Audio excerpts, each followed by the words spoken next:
আজিৰ এই ভিডিঅ'টো মোৰ সেইসকল অন্ধভক্তৰ কাৰণে।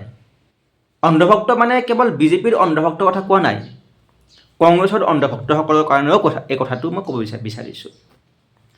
বিজেপিয়ে বিদেশী মুক্ত কৰিম বুলি কয় আৰু হিন্দুৰ কাৰণে ঢোল বজাই থাকে, কিন্তু মই দেখা মতে ভাৰতৰ বহুতো হিন্দু মানুহেও বিজেপিক বেয়া পোৱা ওলাইছে।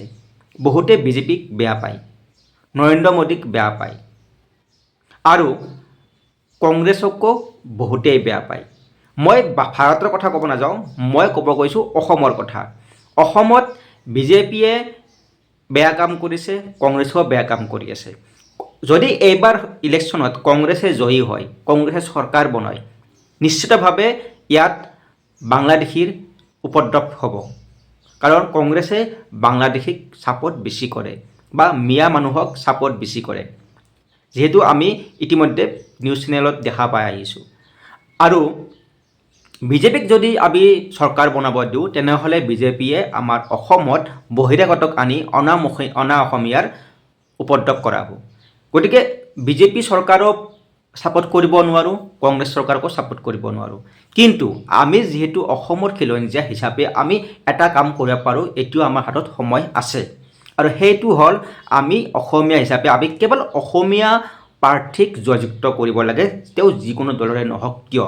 আৰু মই এই মেছেজটো এইটো কাৰণে এই ভিডিঅ'টো বনাইছোঁ, এই মেছেজটো যে অসম চৰকাৰে হিমন্ত বিশ্ব শৰ্মা হওক বা গৌৰৱ গগৈয়ে হওক, তেওঁলোকে যাতে পায়। গতিকে সকলোৱে শ্বেয়াৰ কৰে ভিডিঅ'টো, এইকাৰণে যে চৰকাৰ যাৰে নহওক কিয়, চৰকাৰৰ মন্ত্ৰী বিধায়ক যেন কেৱল অসমীয়া হয় আৰু ভৱিষ্যতে যেন অসমীয়া প্ৰাৰ্থীয়ে তেওঁলোকে দিয়ে প্ৰত্যেকখন সমষ্টিত।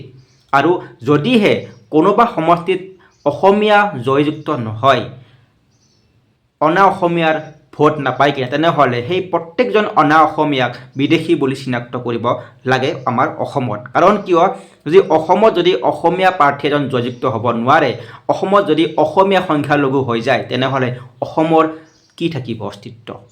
আমি অসমত সংকট অনুভৱ কৰিব আৰম্ভ কৰিছোঁ। গতিকে অসমত বিদেশী মানে আমাক সম্পূৰ্ণ বিদেশী মুক্ত লাগে, বহিৰাগত মুক্ত লাগে আমাক। অকল বিদেশী বাংলাদেশীক পঠালে আমাৰ সমাধান নহয়, আমাৰ সমাধান হ'ব বিদেশী মুক্ত মানে বহিৰাগত মুক্ত। কেৱল অসমত কেৱল অসমীয়া হ'ব লাগে, থাকক সকলো থাকক, কিন্তু সিহঁতৰ মৰ্যাদা অসমীয়াৰ তলত হ'ব লাগে, অসমীয়াৰ ওপৰত নহয়।